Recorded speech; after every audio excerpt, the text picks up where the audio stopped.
ಲಂಬೋದರನೇ ಅಂಬಾಸುಧನೇ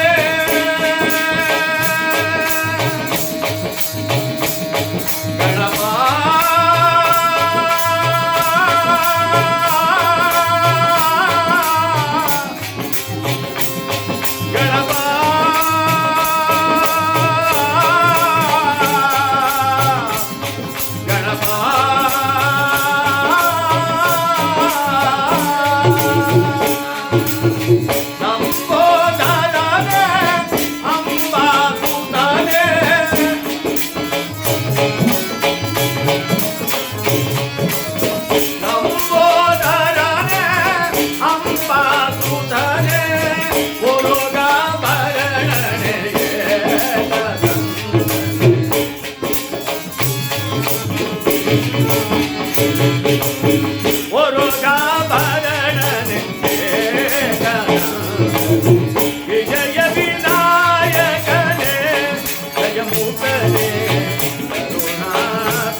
ಶ್ರೀಮದ್ರಮಾರಮಣ ಗೋವಿಂದ ಶನಿದೇವರ ಬಾಲಕ್ಕೆ ಗೋವಿಂದ ನವಗ್ರಹಗಳ ಬಾಲಕ್ಕೆ ಗೋವಿಂದ ಭಕ್ತರುದ್ಧಾರ ಮಾಡು ಗೋವಿಂದ ಜಯ ನಮ ಪಾರ್ವತಿ ಪದಯೇ. ಕೀರ್ತನಾರಂಭ ಕಾಲದಲ್ಲಿ ಪ್ರಾಜ್ಞ ಮೈನರಾಗ್ತಕ್ಕಂಥವರು ಕೃಷ್ಣ ಹೇ ಕೃಷ್ಣ ಮುಕುಂದ ಕೇಶವ ಅಚ್ಯುತ ಅನಂತಾಯ ಭಗವಂತ ಎಂಬುದಾಗಿ ಹಲವಾರು ಕೀರ್ತಿಗಳಿಂದ ಕೀರ್ತಿಸಿ ಆರಾಧಿಸಿ ಭಗವಂತನನ್ನ ಭಜಿಸಿ ಭಜನೆ ಮಾಡುವುದಕ್ಕೆ ಹರಿಕಥಾ ಎಂಬುದಾಗಿ ಯಾವ ಮಹಾಜ್ಞಾನಿಗಳು ಅಪ್ಪಣೆ ಮಾಡಿದ್ದಾರೆ. ಯಾವ ಜಗನ್ನಾಥ ಸೂತ್ರಧಾರಿಯಾದ ಪರಮಾತ್ಮ ಈ ಪ್ರಪಂಚದಲ್ಲಿ 84 ಲಕ್ಷ ಜೀವರಾಶಿ ಸೃಷ್ಟಿ ಮಾಡಿದ. ಎಷ್ಟನ್ನ? 84 ಲಕ್ಷ ಜೀವರಾಶಿ. ಈ 84 ಲಕ್ಷ ಜೀವರಾಶಿಗಳಲ್ಲಿ ಅತಿ ಶ್ರೇಷ್ಠವಾದ ಜನ್ಮ ಯಾವುದು ಹೇಳ್ತಾರೆ? ದುರ್ಲಭಂ ಮಾನಸ ಜನ್ಮ.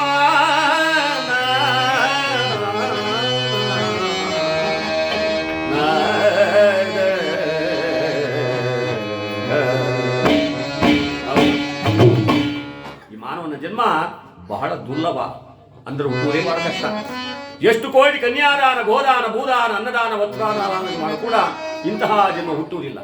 ಹುಟ್ಟಿ ಬಂದ ಮೇಲೆ ಅನೇಕ ವಿಚಾರ ಅರ್ಥ ಮಾಡ್ಕೋಬೇಕಾಗಿದೆ. ನಾನು ಯಾತಕ್ಕಾಗಿಲ್ಲ ಬಂದಿದ್ದೀನಿ, ಮತ್ತೆ ನಾನು ಎಲ್ಲಿಗೆ ಹೋಗಬೇಕು, ಅದನ್ನು ತಿಳ್ಕೊಳ್ತಕ್ಕಂಥದ್ದು ಮನುಷ್ಯರಾದ ನಮ್ಮ ಕರ್ತವ್ಯ. ಅದನ್ನೆಲ್ಲ ಅರ್ಥ ಮಾಡ್ಕೋಬೇಕಾದ್ರೆ ಈ ಜ್ಞಾನ ಸಂಪತ್ತಿರಬೇಕು. ಈ ಜ್ಞಾನ ಅಂತಕ್ಕಂಥದ್ದು ಯಾವ ಅಂಗಡಿಲೂ ಮಾರುವಂಥ ವಸ್ತುವಲ್ಲ. ಯಾವ ಮಾರ್ಕೆಟ್ಗೆ ಹೋದರೆ ದುಡ್ಡು ತಗೊಂಡೋಗಿ ನಾವು ಕೊಂಡ್ಕೊಬರಕ್ಕೂ ಸಾಧ್ಯವಿಲ್ಲ. ಮನುಷ್ಯ ತಾನು ಜ್ಞಾನವಂತನಾಗಬೇಕಾದ್ರೆ ಹೇಳ್ತಾರೆ, ದೇಶ ಸುತ್ತಬೇಕೋ, ಕೋಶ ಓದಬೇಕೋ,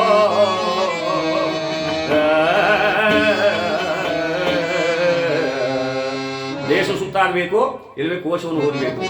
ಆಗ ಮನುಷ್ಯನಿಗೆ ಜ್ಞಾನ ಪ್ರಾಪ್ತಿ ಆಗುತ್ತೆ ಅಂತ ಹೇಳ್ತಾರೆ. ನಾವುಗಳು ದೇಶ ಸುತ್ತಾಗಲಿ, ಕೋಶನ ಓದಕ್ಕಾಗಲಿ ಸಾಧ್ಯವಿಲ್ಲ. ಹೇ ಮಾನವ, ನೀನು ಈ 3 ಪದವನ್ನಾರು ಅರ್ಥ ಮಾಡಿಕೋ. ಯಾವ ಪದಗಳನ್ನ? ತಿಳಿ, ಉಳಿ, ಕಳೆ. ತಿಳಿ ಅಂದರೆ ಈ ತೆಳೆತಕ್ಕಂಥ ನೀರಲ್ಲ. ಉಳಿ ಅಂದರೆ ಈ ಸಾರ್ಗಾಕ ಹುಣಸೆಕಾಯಿ ಹಾಕೊಂಡ್ರವ. ಕಳೆ ಅಂದರೆ ಗದ್ದೆ ತೋಟದಲ್ಲಿ ಬೆಳ್ತಕ್ಕಂಥ ಸತ್ಯ ಅಲ್ಲ. ತಿಳಿ ಹಲವಾರು ರಾಮಾಯಣ ಮಹಾಭಾರತ ಹಲವಾರು ಸತ್ಯಸಂಧರ ಚಿತ್ರಗಳನ್ನ, ಆ ಭಗವಂತನ ಲೀಲೆಯನ್ನ ನೀನು ಕೇಳಿ ತಿಳಿ. ನಿನ್ನ ಜೀವನದ ನೆಲೆ ಯಾವುದೆಂಬುದನ್ನು ತಿಳಿ.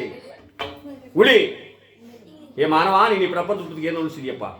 ತೋರ್ಸಕ್ಕೆಲ್ಲ ಬೇಕಾದಷ್ಟಿದೆ. ಹೊಲ ನಂದು, ಮನೆ ಅನ್ನೋದು, ತಾನದು, ಹೆಂಡತಿ, ಮಕ್ಕಳು, ಬಂಧುಗಳು, ಬಾಂಧವರು, ನೆಂಟಷ್ಟು ಲೆಕ್ಕ ಹಾಕೊಂಡು ಹೋಗ್ತಾ ದೊಡ್ಡ ಪಟ್ಟಿನೇ ಆಗುತ್ತೆ.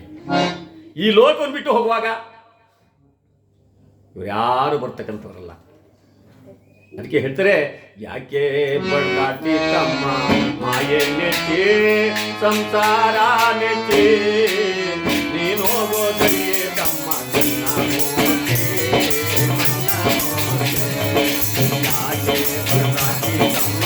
ಯಾಕೆ ಬಡಾಟಿ ತಮ್ಮ ಮಾಯೆ ನೆಚ್ಚಿ ಸಂಸಾರ ನೆಚ್ಚಿ ನೀನು ಹೋಗೋದರಿಯೇ ತಮ್ಮ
ಮುಂದೆ ಕೂತ್ಕೊಳ್ಳಿ. ಇನ್ನೊಂದು ಸ್ವಲ್ಪ ಮುಂದೆ ಕೂತ್ಕೊಳ್ಳಿ. ನೀವು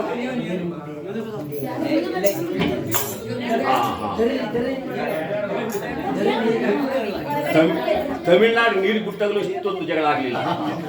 ಅಷ್ಟು ಜಗಳಗಳು ಆಡ್ತಾವೆ. ಹೇ ಮಾನವ,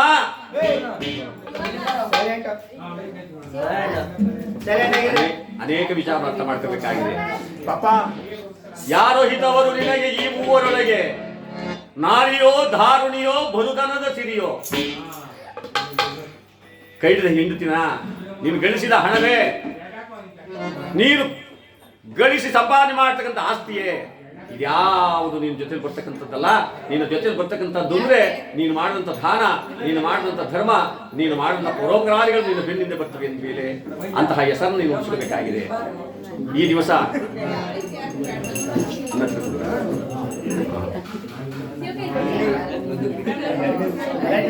ಗಲಾಟೆ ಜಾಸ್ತಿ ಆಯ್ತು, ಸೀಟು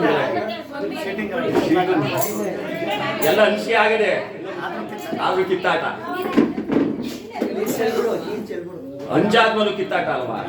ನನಗೆ ಅವ್ರು ದೊಡ್ಡ ಕೊಟ್ಬಿಟ್ರು, ನಾನು ಚಿಕ್ಕದು ಕೊಟ್ರು, ಈಗೆಲ್ಲ ಸಮಸ್ಯೆ ಪರಿಹಾರ ಆಯ್ತು.